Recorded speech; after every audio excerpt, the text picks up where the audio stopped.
Hello and welcome to Drydock episode 76. This is the first Drydock that's being recorded on my new microphone setup. Some of you may have noticed the overall sound levels were fading in some of my other videos. I think my old microphone was on its way out. So new microphone, the C-Class guide and the Wednesday video on preserving images was recorded on this, but this is the first Drydock recorded on this mic. So there you go. Enjoy the slightly better audio quality, hopefully. Now, there are a couple of corrections and a little bit of a teaser to announce as well. Small correction in the Preserving Historical Images video. I said DPI was dots per square inch, and as a few of you pointed out, that's not actually the case, it's dots per linear inch. And coupled with that is the fact that apparently Wisconsin's state animal is in fact a badger and not a beaver. So apologies to Wisconsinites. All I'll say in my defense is that crest has one very badly carved badger, if that's the case. That and the images of Wisconsin state seal that are more readily available by searching Wisconsin state seal are also... well, not particularly badger-like to my estimation, albeit I may be slightly have a slightly strange perception of that compared to Americans, as I am, of course, used to the European badger. Now, the greater correction is, well, not correction, more of an update as such.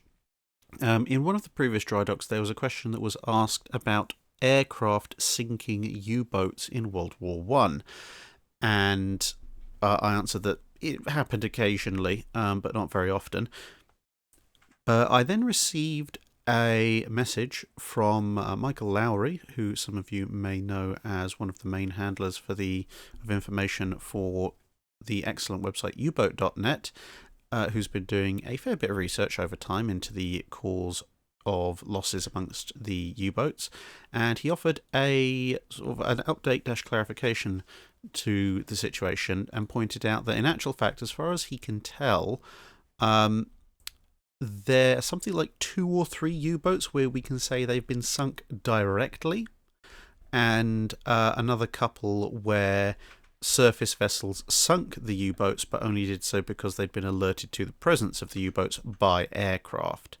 And everything else is speculative or has been debunked. Now, interestingly enough, that actually includes the Russian pilot, the Russian aircraft that apparently sank a U-boat. And the reason given is that UB-7, the U-boat in question, would have had to have been sunk in the Black Sea if it was sunk by a Russian aircraft, but at least one body of UB-7's crew showed up off of the Bulgarian coast, which, if you look at a map, is in a somewhat different location to the Black Sea, and it's not really conceivable how UB-7 could have teleported between the two. So either the Russian pilot didn't sink a U-boat flat out, or he sunk something else, and apparently all the U-boats that operated in the Black Sea have otherwise been accounted for. So there you go, a little bit of an update, a little bit more detail. There is a little bit more detail as well to that, but that will be published in the future, and of course I'm not going to steal the thunder on that. And finally, the teaser is that another question in a recent Drydock was about pre-gunpowder artillery. And so this is the wonderful thing about the channel getting to the size that it is. There are viewers out there who are specialists in certain fields, and when I mention something that's in their field, they're eager to get in contact, which is great because, well, I get to learn more things, which is fantastic, and when I learn more things, at least on this channel, then you get to learn more things, which is also good.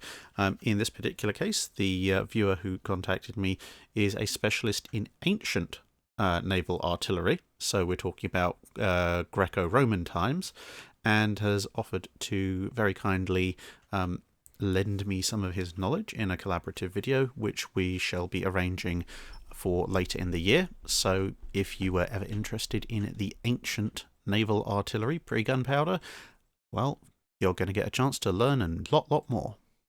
Anyway, let's get on with the rest of this week's Drydock.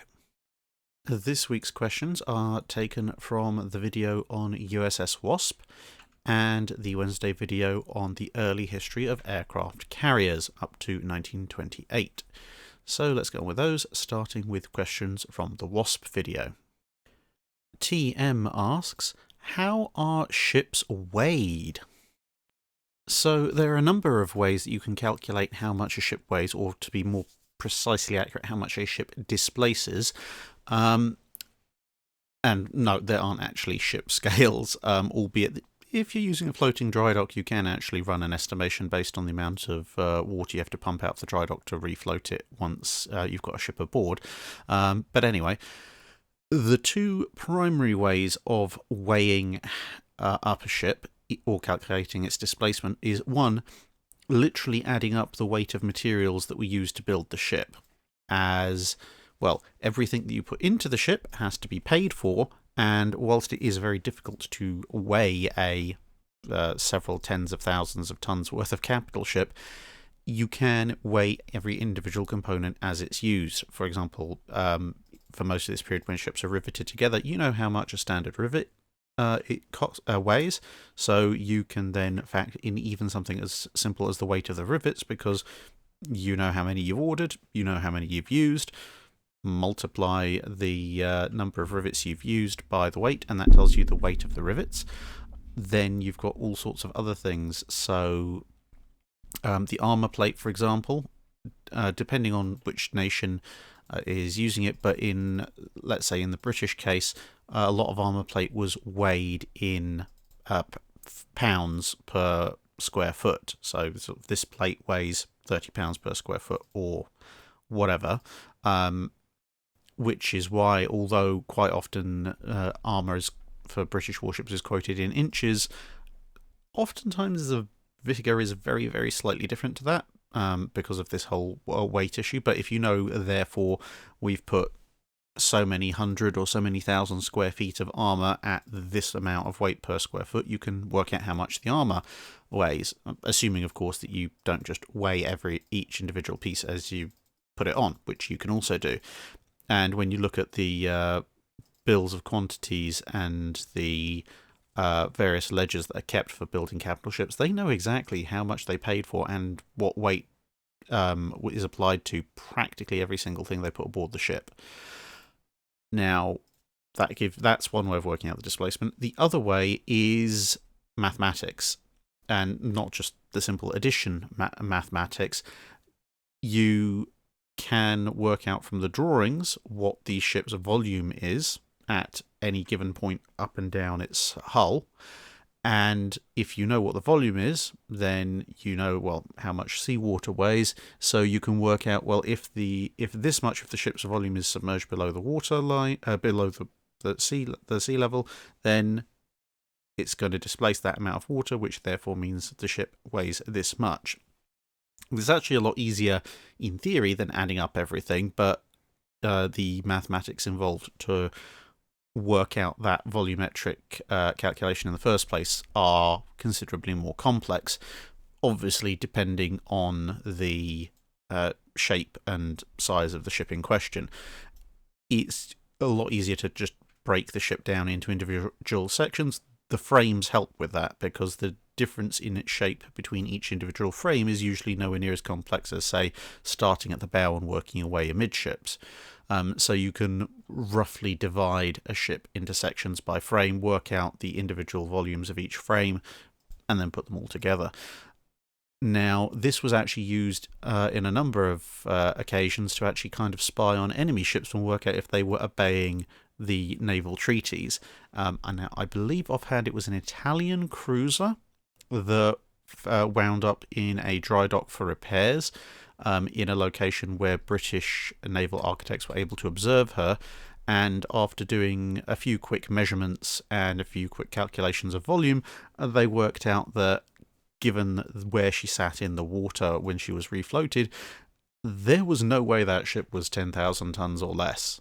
not by a long shot, and so they realised that that was a treaty-breaking cruiser. As I say, I'm 99% sure offhand that was an Italian cruiser. Small chance I could be wrong, but I don't think so.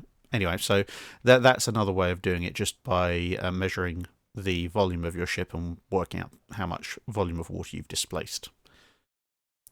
Mikko Leitonen asks, what is your ballpark estimate of what would have happened if USS Franklin was replaced on the 19th of March by one of the British carriers with armoured flight decks? Well, simply put, there's not really much of a way to sugarcoat it. You wouldn't have got the incident that occurred with the USS Franklin. You can look at the diagram here and you can see where the two bombs hit. So you can see one of them, although it exploded roughly adjacent to the island, the actual point of entry was about adjacent with the forward 5-inch twin gun mount, and the other one was just aft of the island but still well within the hangar. Now, those locations on something like an Illustrious or Implacable class carrier are slap bang in the middle of the armoured flight deck, and the hits were scored by 550-pound Japanese bombs, dropped from a low-level bomber coming in roughly straight and level. So this wasn't even a dive bomb thing. This was so this, in terms of bombs, was a relatively low velocity impact. And as you can see from the where the bombs exploded versus where they entered, these were also quite angled. A 550-pound bomb is exactly the kind of ordnance that the Illustrious class flight deck was designed to defeat, and it was designed to defeat those when dropped from dive bombers or from level bombers at quite a height.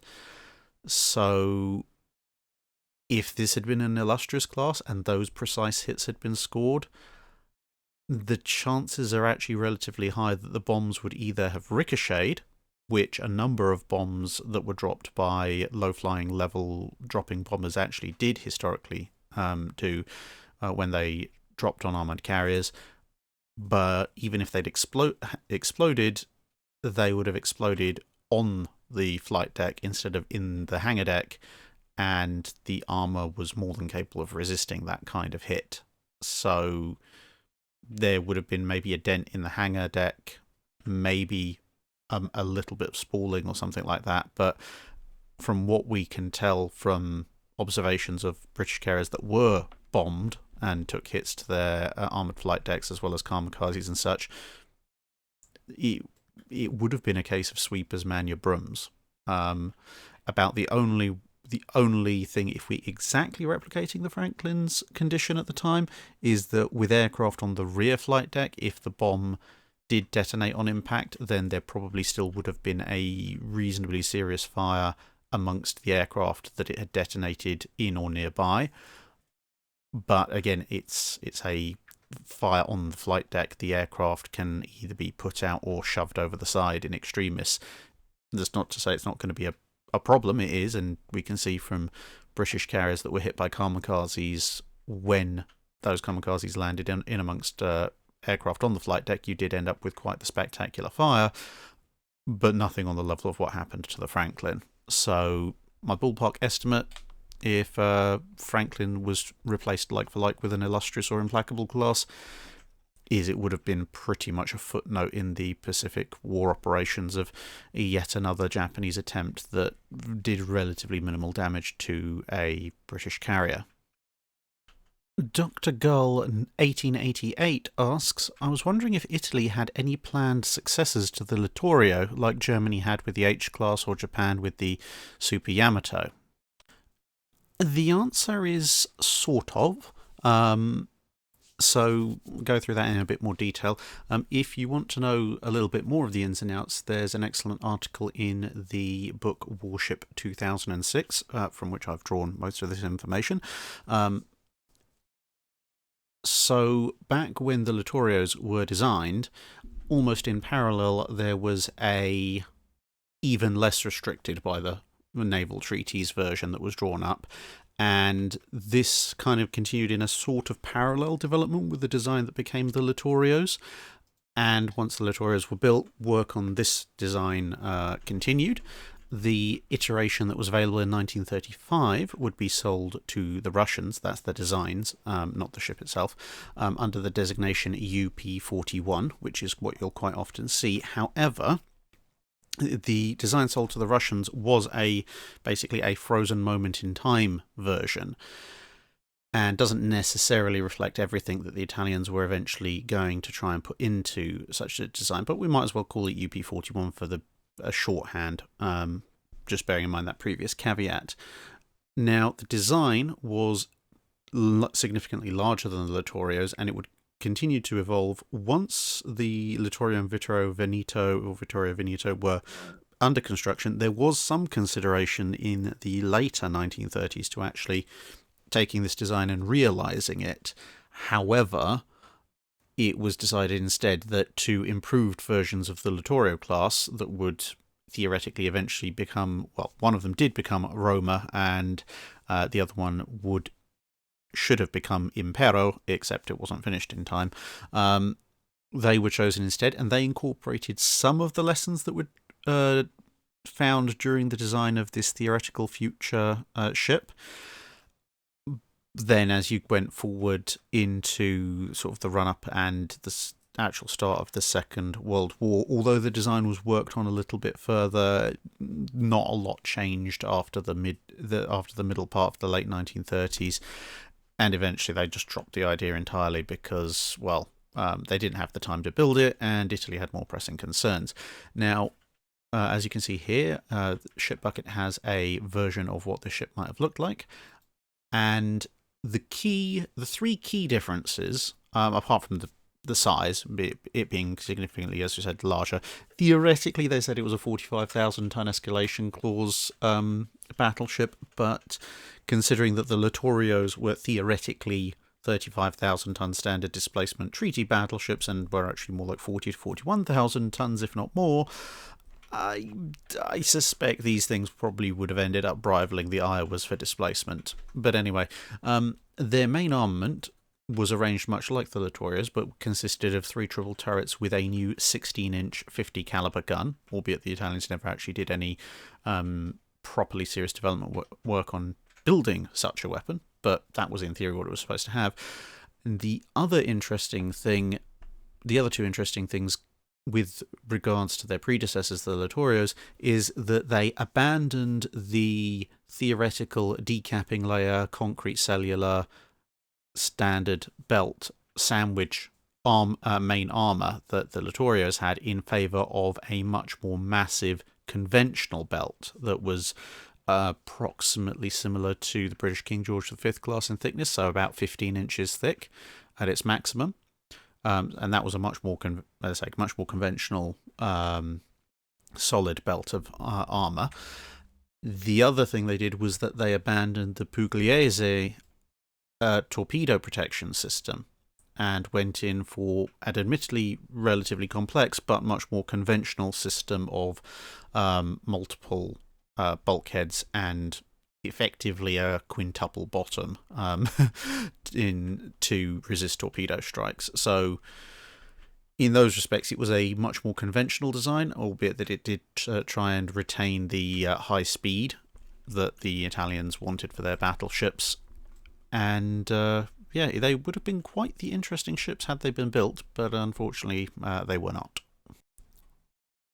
Dernwine asks, why did Royal Navy battleships go for the giant Octagon of Doom style superstructure, since most other ships seem to go for a much more visually complex system such as the Pagoda superstructure or the sloping multi-balcony style used in the US? So the reason for the Royal Navy adopting this kind of mass slab superstructure effectively came down to the advances in technology at the time. Turned out to be a relatively useful innovation that they made, considering what would happen later on. So let's explain that a bit more.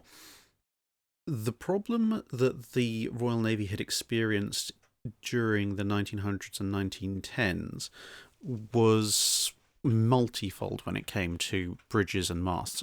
So you had the tripod superstructure, the tripod masts, which were behind the superstructure, And these would typically carry your spotting, range finding systems for your fire control. However, although tripod masts were relatively strong, they're obviously designed at a time when rangefinders and other such devices are of a given size and weight, and not larger or heavier. And so when bigger and better rangefinders and other spotting equipment, radio equipment, etc. all comes out, the masts often find themselves overloaded, which means you either need to strengthen the masts, or you need to position the equipment lower down on the masts, which isn't optimal. Plus, with all this new equipment, you need people to operate it, which means more space is needed on the ship than you'd previously calculated for, and the space in the hull is at a premium. And lastly, British captains showed an annoying tendency to not go to their heavily armoured conning towers during a fight, preferring to stay on the bridge, with all the attendant risks that came with. And so this gigantic superstructure was kind of an attempt to catch all of those issues in one. It meant by reducing, or in some cases later on eliminating, the conning tower, or reducing it to a much smaller, much less well-protected unit, you could save space and weight, so your superstructure in general could be larger. By making the superstructure larger, it meant you didn't have to make hull changes for the additional equipment and the additional men that you needed, because with much greater volume inside the superstructure, you could now accommodate these men. And the superstructure being much larger meant, therefore, that the mast could be supported much higher up on its length, which meant that the mast could then be used to support heavier equipment or to position equipment higher on the mast, both of which are good things, especially when it comes to things like optical rangefinders and lookout positions, radio equipment, etc., and later on, as it proved, radar antenna, albeit that a lot of range-finding equipment on these mass superstructures was actually just mounted on top of the superstructure because it was tall enough. And with the various officers refusing to go anywhere, it meant that they could have nice, spacious, enclosed bridges, which allowed them to operate both in not particularly pleasant peacetime weather, but also in combat in relatively, not safe in wartime, but relatively weatherproof and open environments, which of course improves their ability to fight the ship, which makes it slightly less likely that the entire bridge is going to be blown away by a direct hit in the first place. Everyone faced these kinds of problems, and everyone came up with different solutions. The Japanese pagoda-style mast was an alternate option, because again they had the same problems with proliferating equipment, but their solution was just this sort of what's actually technically a massive tripod mast hidden below loads of platforms, with a bridge structure kept smaller, albeit they kept the conning tower. And with the US, they went through a few variations on a theme when it came to their superstructures. Their superstructures were also more massive than they had been previously, but not quite as much. And they kind of split their superstructure between a slightly larger bridge superstructure component and a much larger, as you said, sort of semi-cylindrical, sort of rounded pyramidal mast type structure that would support rangefinders and fire control equipment, but kept them separate, as opposed to the British, which just went all in one with one massive structure with a little mast poking out the top. And as I said, just having this structure able to support so much extra equipment came in very handy for the modernised ships and the newer ships when you got to World War II, because it turned out with all the extra radio radar equipment and the ultimate expressions of optical rangefinders, at least for the Royal Navy, these superstructures were much, much more able to support them as compared to the older ones, which in part allowed for the proliferation of new technology throughout the Royal Navy's capital ship force, or at least the modernised and modern units, much, much faster than would otherwise have been possible.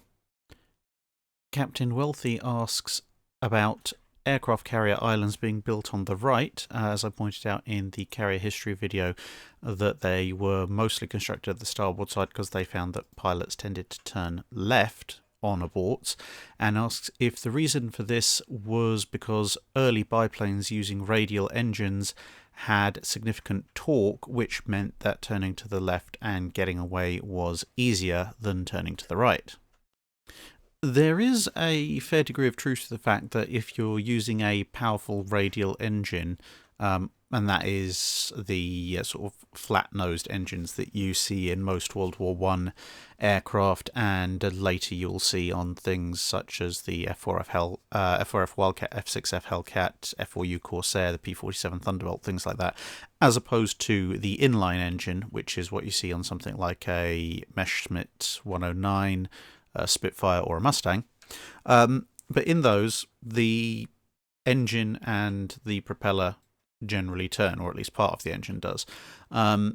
So with these radial engines, you get a reasonable gyroscopic effect, and since most propellers tend to turn clockwise relative to the pilot's perspective, so the blade, when it's at the 12 o'clock position, is then moving right, that generates a torque, because every action has an equal and opposite reaction, which is to the left, which means that when you're using a big heavy radial engine, especially when you're traveling at low speeds, like say when you're trying to land, it's slightly faster to go with the torque and turn left than it is to turn right. Now, this is often put forward as a reason for why aircraft carrier pilots tended to turn to the left on an abort, and thus the islands went on the right to stop them smashing into the islands. And then it kind of just became a tradition, even past the point when you had inline engines and jet engines, which don't have the same torque issues. So, yes, that is a commonly held and well-represented view as to why carrier islands are on the right. And as I say, there's a reasonable degree of accuracy and truth to it, I think. However, I will throw a little bit of a extra theory in there, because I have read in a number of publications and books at various points throughout my researching career in naval history that there is an alternate theory, or possibly not even necessarily an alternate theory, but also a complementary theory that adds to the fact, and that is that most people are right-handed. And it does get a little bit psychological at this point, but the argument essentially goes that if you are right-handed, you tend to associate good and positive things with your right hand in the right direction. And by inference, your subconscious the negative gets associated with left. So when you want to go somewhere, people often will tend to turn right. If they're just walking along and they're presented with options, they tend to go to right. Whereas if people are scared, i.e. they're having a negative reaction, they tend to go to the left. This is at least the theory. As I say, I'm not particularly one way or another on that, although, it sounds plausible, but I'm not a human behavioural psychologist, so I can't make any particular representation for the accuracy of that.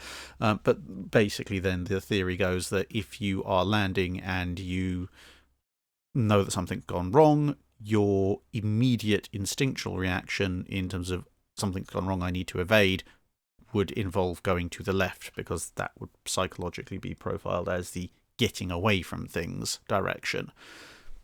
As I say, not entirely sure about quite how that works, or if it does work, but it is something I've read in a few naval-related publications and such, so I thought I'd throw it in there for completeness sake. And if by any chance there's a human behavioural psychologist or two listening to this, maybe you can chime in as to whether this theory has or ever had any particular weight, and we'll see where it goes from there.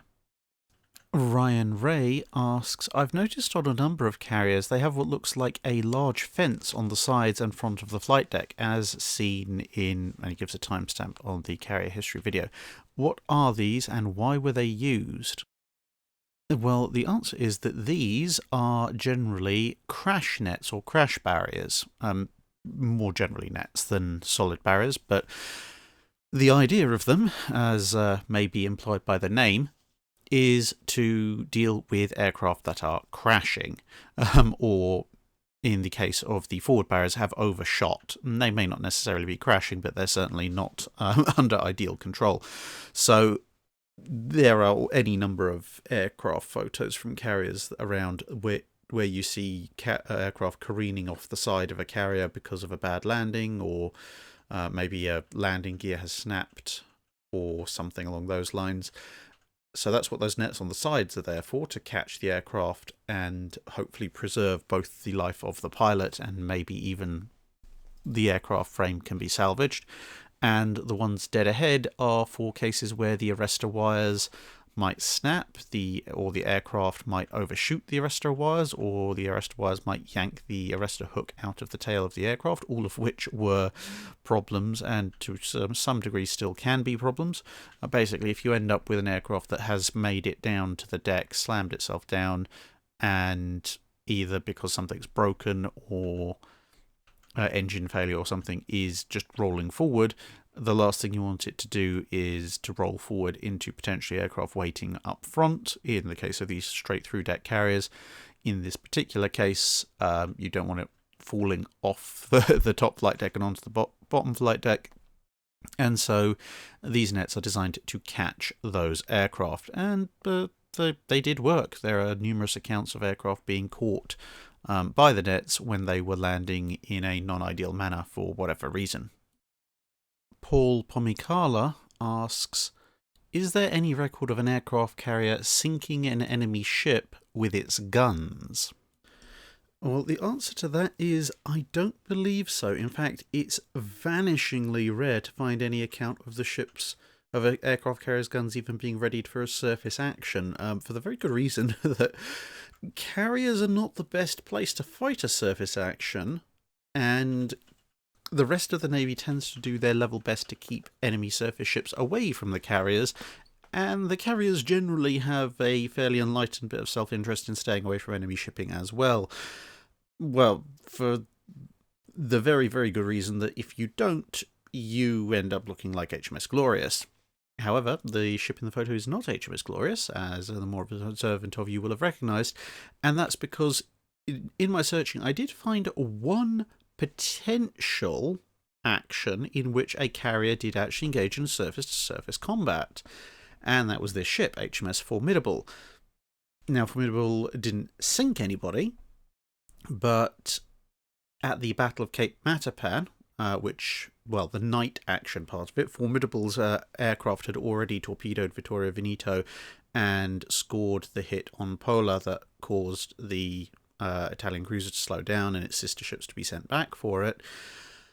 But since it was nighttime and they weren't planning any flight operations, Formidable was in line with the three British battleships, forming a somewhat incongruous battle line, for safety against precisely surface ship action. However, obviously the Italian cruisers showed up on radar, the battle line closed, Prince Philip turns his searchlights on, and the rest, as they say, is history.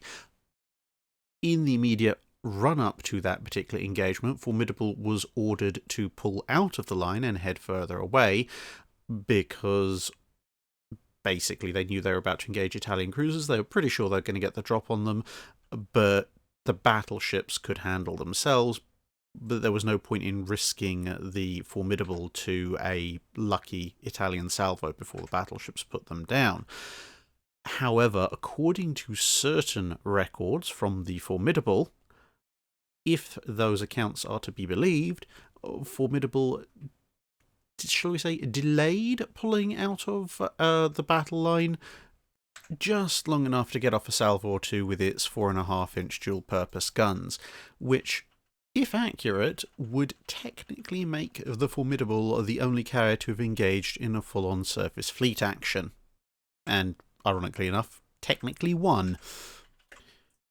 James Sumpter asks, from an engineering perspective, which ship strained credulity the most, given the technology available at the time that they were thought up?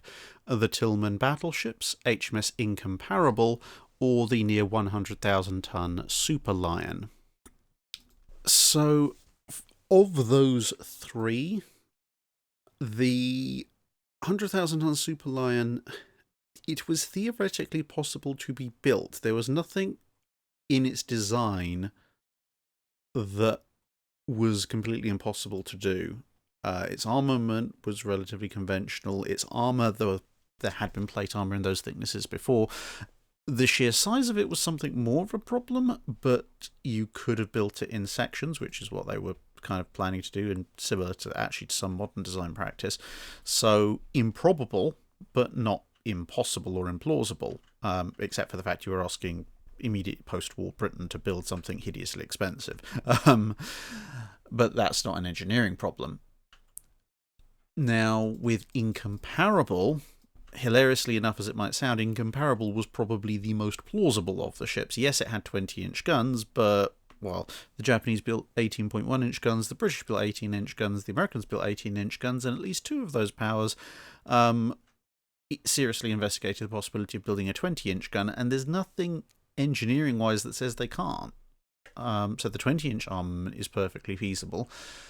And whilst Incomparable was very large, again, the shipyards of the time could have just about put it together.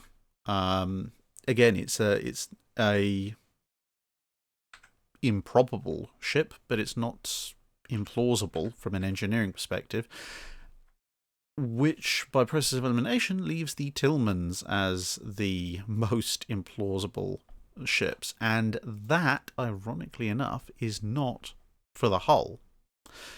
Because the Tillman designs, if you remember from way back when we did a video on them, the Tillmans were designed as the maximum battleship, the biggest ship that the US Navy could build. Key point there. The US naval industry was theoretically possible of putting together something along the lines of a Tillman. There's nothing about the US shipyards that says they can't. I mean, it's big, but there's plenty of other big ships being designed at that time. No, the reason I say it's the most engineering-based implausible ship is because of the armament. Again, there's nothing wrong with the guns themselves, 16-inch 50 guns. They did actually build them. So they're not implausible. What's implausible is the turret. The British and the French had more than enough problems trying to get quad turrets to work.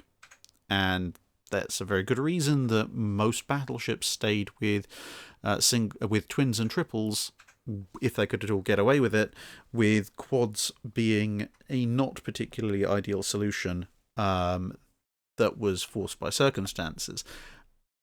Even on a smaller scale, when the British tried to make quad 6-inch guns for the Belfast and Edinburgh, it's very difficult to get a quad gun to work properly. Now, given the technological issues there, and even given some of the technological issues in getting triples working, which is why some battleships would remain with twins long after the triple was theoretically a proven technology, the idea of successfully making a sextuple turret, especially in the Tillman era where the triple was only just about coming into regular service as a reliable thing, that bit I find incredibly implausible. I can't really see a way for that to work. I mean, again, there's nothing physically stopping you from building what technically resembles a sextuple turret, but I have a very, very strong suspicion that given 1910s, early 1920s technology, you would have ended up building a fixed 6-gun battery that happens to resemble a turret. I don't see that being made to work in any reasonable way, shape, or form for a very, very long time. Not to mention the rate of fire would be absolutely abysmal. So yes, the Tillmans for their turret design would be the most implausible for me. At least the ones using the sextuple turrets. Some of the others are a bit more plausible. And finally for this section, Vincer Croix asks, why weren't the funnels or exhausts of carriers vented into the sea, as surely masking the column of smoke would be advantageous and lessen the turbulence and noxious fumes going across the deck? So there's two primary reasons for this, one of which is to do with actually the functioning of the ship's boilers, ironically enough, given the recent video on boilers. And it's kind of actually similar in a way to the reason why it's very easy to ruin your car engine by driving through a body of water where the water comes up and over the exhaust pipe. And that's to do with volume and pressure. Now, if the exhaust is just vented straight into the water, yes, in theory that might cut down on the amount of smoke and soot and air turbulence, etc. However, you're going to be increasing the pressure in the funnels quite considerably, because obviously water is a lot denser than air, so there's going to need to be a lot more pressure in the funnels to force that exhaust out. And more pressure means that, and obviously having to exert more force to push the water out of the way, means that the air going through, all the fumes and such going through the funnels, is going to be going slower, which means air is going to be evacuating from the combustion chamber slower, which is going to lower the rate of combustion because you're not getting as much fresh oxygen in. So you're actually going to kill your boiler fires, or at least significantly reduce their efficiency and released energy by doing so. And the second factor related to the whole driving your car through water thing is that if you are at a certain pressure, you're building up the pressure, going at full speed, and then you reduce the rate of combustion, then you have a certain amount of air, a certain temperature and pressure in your funnels. If that amount of pressure and or the amount of heat goes down because you've reduced the number of fires or the intensity of the fires, that means that the volume of air will also reduce. And if the volume reduces, then all of a sudden the water that's at the other end of the funnel is going to get sucked up inside. And that's one of the ways you can flood your engine. If you power into water and then slow down, water can get sucked up the exhaust and into the engine. Not good. Especially not good if you're a carrier and you've literally just stalled your carrier using the seawater. So yeah, that's the two primary reasons: loss of engine efficiency and quite potentially the loss of your boilers as well. And so we're on to the Patreon questions, but just before I do that, before anyone else calls me up on it, when it comes to the carrier surface engagement bit, I did mean to record this earlier, but I've already written all the timestamps for the other questions.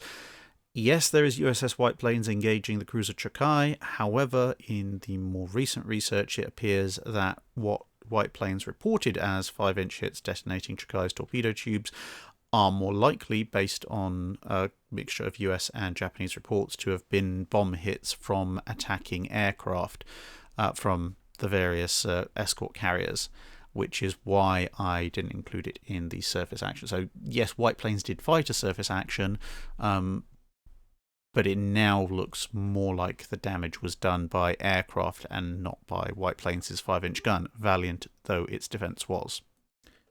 Miko Leitner asks, if Hornet and Enterprise are intercepted on the way to the Doolittle raid by the Japanese combined fleet, what can they do? Should they send the B-25s to attack the carriers together with the carrier flight wings and ditch the bombers at their friendly ships? Should they haul the bombers overboard to free the Hornet's deck for the battle? Or just hightail it out with only Enterprise covering with its aircraft? Also, what happened to the IJN battleship Mutsu? So, this particular little interception scenario greatly depends on what the Japanese actually bring to the party. Now, the interesting thing is that this would happen in early April 42. At that point, the Japanese have at least one, possibly more Kongo class in the vicinity of Japan, so if they sail out with those, that changes things quite significantly, because if it was just Nagato, etc., Fuso, Issei, whatever, the smart answer would be option 3, just leg it out of there, because there's none of the Japanese battleships that can catch them, and if Enterprise is doing a rearguard action, Enterprise can probably hold off any destroyers and cruisers that might have made it out that far long enough for the US carriers A to get out of there, and B for the range to become an issue on the Japanese ships. Assuming, of course, that they spot the Japanese coming in time. It would have to have been maybe one of Enterprise's aircraft or something like that spotting the Japanese over the horizon, because if both American carriers are heading towards Japan and then the first thing they know is Japanese ships pouring over the horizon, they're not going to have the time to turn around and ramp up to full speed before they're in gun range. Now, if the Congos are there, or Congo and or one or more of its sister ships, then they have much more of a problem, because although in theory Enterprise and Yorktown might just about be able to outrun them, the Congos, if they're belting in at full speed, can close the range very quickly, and because they have their 14-inch guns, they can engage at much longer range than destroyers or cruisers would be able to, which makes it much more likely they'll be able to bring the carriers under their guns, even if the carriers make a quick about face. At which point, it depends what the wind is doing. You're definitely not going to be sailing towards them, so you're going to be sailing full pelt away. So if the wind is contrary, so let's say the wind is coming off the Japanese coast, it's going to be option 3 again, just hightail it out as fast as possible. If there's little to no wind, or the wind is coming from somewhere vaguely in an easterly direction, you might as well send the B-25s off. I mean, apart from anything, it'll be, given the B-25s are stacked on the deck and how much they weigh, it'll be a heck of a lot quicker to try and fly the B-25s off than it would be to try and shovel them all over the side. And the sheer implausibility of suddenly being attacked by twin-engine medium bombers, apparently launched from a carrier, might just about give the Japanese some pause. And if it doesn't, then repeated desperate low-level bombing and strafing runs by the B-25s might do enough damage to the Congos and anything else that's fast that is getting close to dissuade them from trying anything further. So you might as well use them. In regards to what happened to Mutsu, well, it went boom. To be more prosaic about it, there were a number of theories put forward as to why Mutsu's magazine for its aft superfiring turret exploded. Some of them more plausible than others. The top 3 that were given, either were or have been since given some currency, were the Type 3 anti-aircraft shells for its 16-inch guns. They had been held to be responsible for a warehouse fire, and so in theoretically possible if they'd spontaneously combusted inside the magazine, that could have set it all off. However, they couldn't replicate that, so less likely. The report that was issued at the time officially blamed a disgruntled crewman who had been accused of theft and may have decided to do the ultimate harakiri, but quite how you prove that, I don't know. The other possibility is some form of fire aboard the ship in the vicinity of the turret that managed to heat the turret, in the vicinity of the magazine, sorry. Not necessarily in the magazine itself, but close enough to the magazine that the heat may have been able to set off something explosive inside the turret. Ultimately, as with most magazine explosions, they tend to do a fair bit of destruction, and that kind of compromises a lot of the ability to analyse what may or may not have happened. Plus, the Japanese were very secretive about it at the time, so the opportunity to do a full and comprehensive investigation kind of passed. Vinve asks, questions placing yourself in total control of a Navy's construction program in a given year seem to be very popular, but how much were the directors of naval construction in the Royal Navy in total control of how the designs turned out? Were they even supposed to be when dealing with First Sea Lords like Jackie Fisher?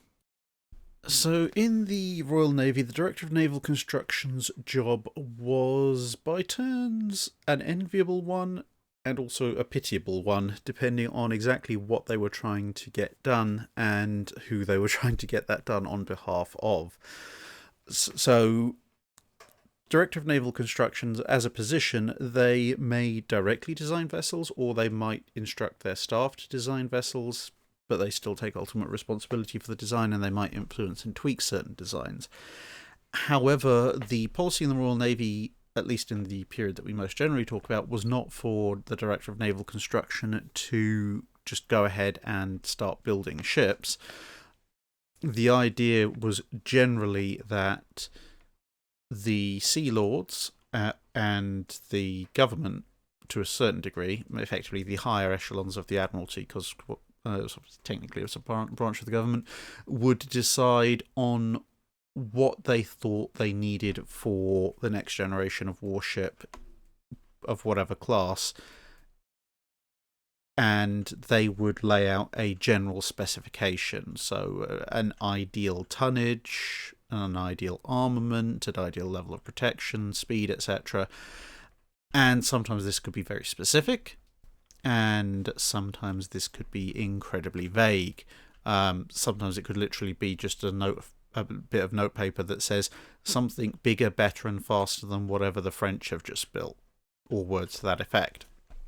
It was then up to the Director of Naval Construction to turn whatever vaguely worded request they'd got into some kind of design.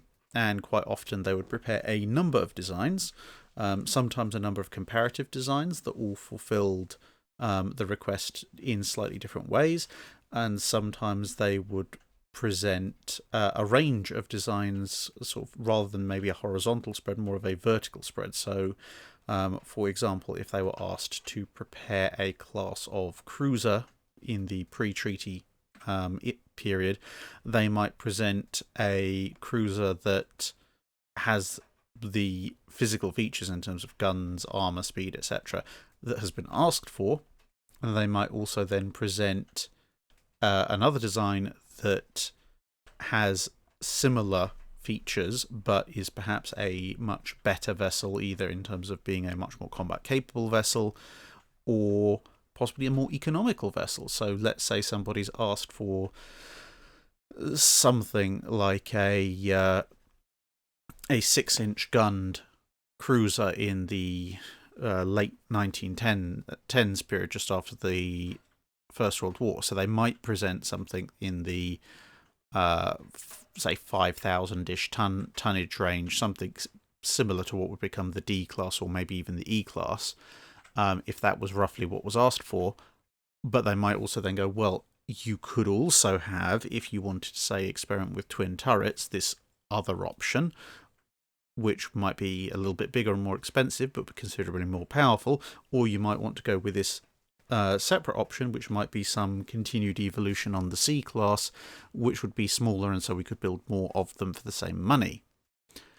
And then it would be back down to the Admiralty and the government to decide, of the designs they've been presented with, which one do we want to go with.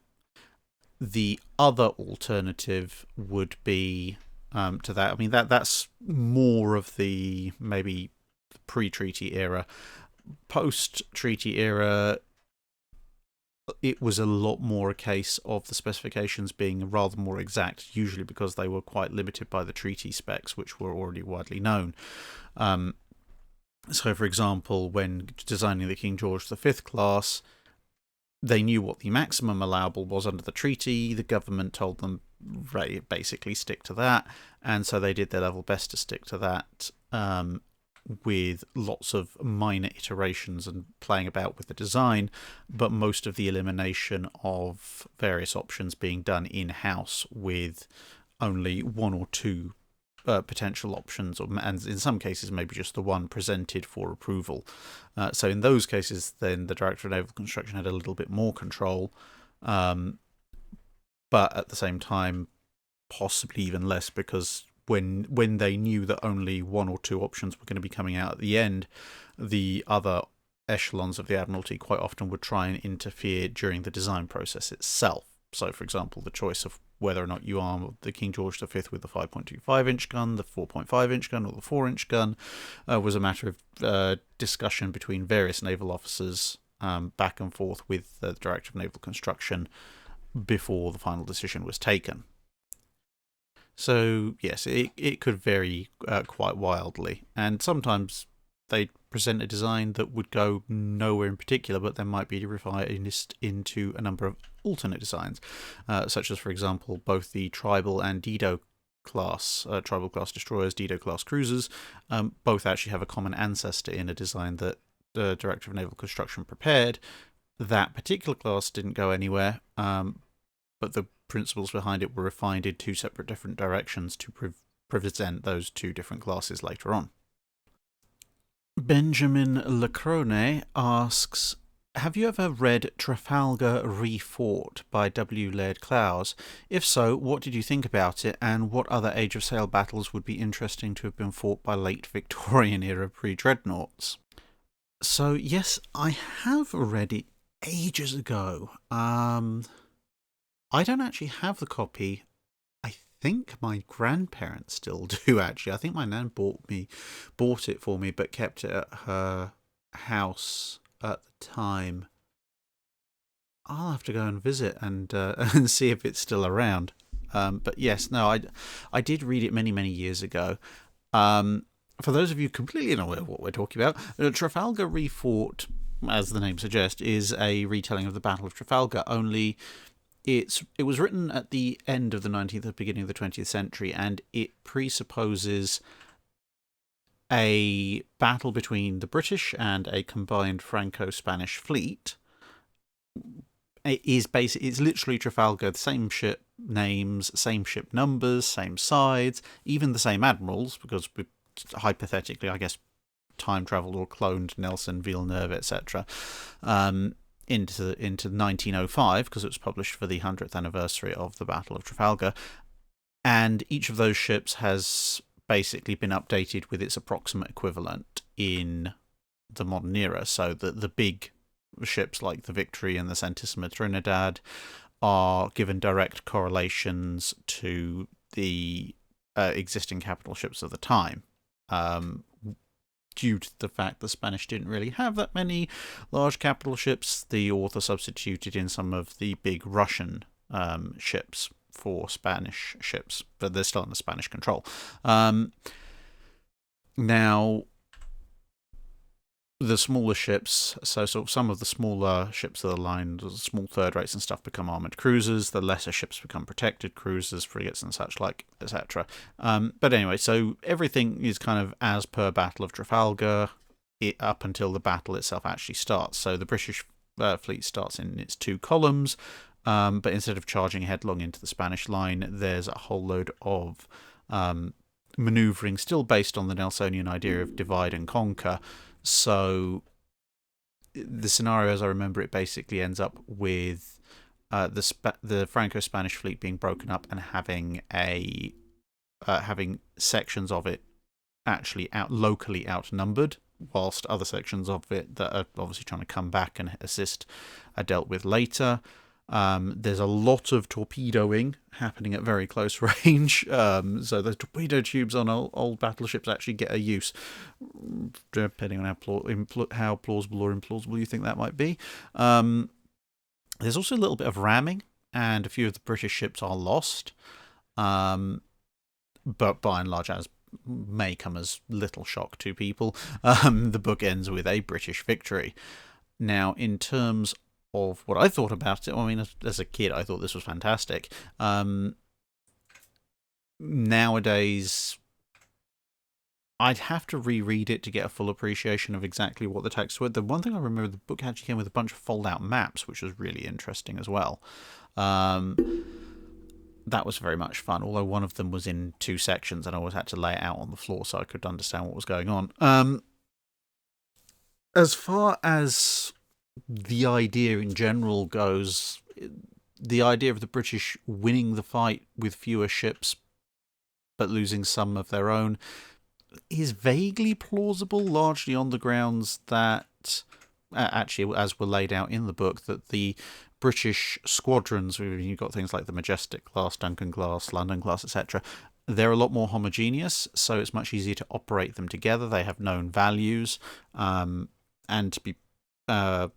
whereas the French ships, as we know at the time, were built very much heterogeneously. There's a ship here, a ship there. Even supposed classes didn't really match each other up, and so they would be a lot harder to control and unify as a whole fleet. And given that we're talking about the same personalities of the admirals, well, Nelson, as well as his subordinate captains and even subordinate admirals, were very competent naval officers.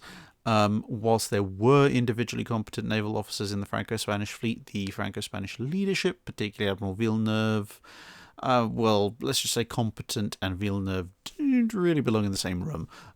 So the idea that a numerically larger but poorly trained and poorly led and a lot more heterogeneous fleet could be defeated by a smaller but better led and more uniform fleet is certainly eminently plausible, especially ironically given that the Battle of Tsushima ended up happening in 1905, where the Russians have theoretically the larger fleet, ironically enough, with a lot of French-designed ships. Rozesvensky is nowhere near as bad as Admiral Villeneuve, but a lot of his subordinates and underlings are, and the Japanese fleet is smaller, well-led, ironically enough also using British ships, and a lot more homogeneous, and shockingly enough, as we know, the Japanese won. So the overall conclusion is relatively plausible. I must go and read that again. I do remember it being quite the entertaining book. In terms of what other Age of Sail battles would be interesting to have been fought by late Victorian era pre-dreadnoughts, a number of the duels of the War of 1812 would have been very interesting. USS Constitution and the other big frigates that the Americans built, I guess the closest analogue to them would probably have been something like USS Olympia. So maybe the exploits of a small squadron of Olympia-class cruisers that are set upon the world shipping lanes and end up fighting, well, a mixture of second and third class Royal Navy cruisers, and then some of the first class ones showing up toward the end of the war. That would be an interesting fight. Although given what Königsberg did to Pegasus, you can probably tell how some of those fights would shake out. Some of the other big naval battles as well are obviously quite interesting. I mean, actually, Copenhagen would be an interesting one for our Danish viewers out there, because, okay, fair enough, when the ship is stopped, it's a lot more vulnerable, but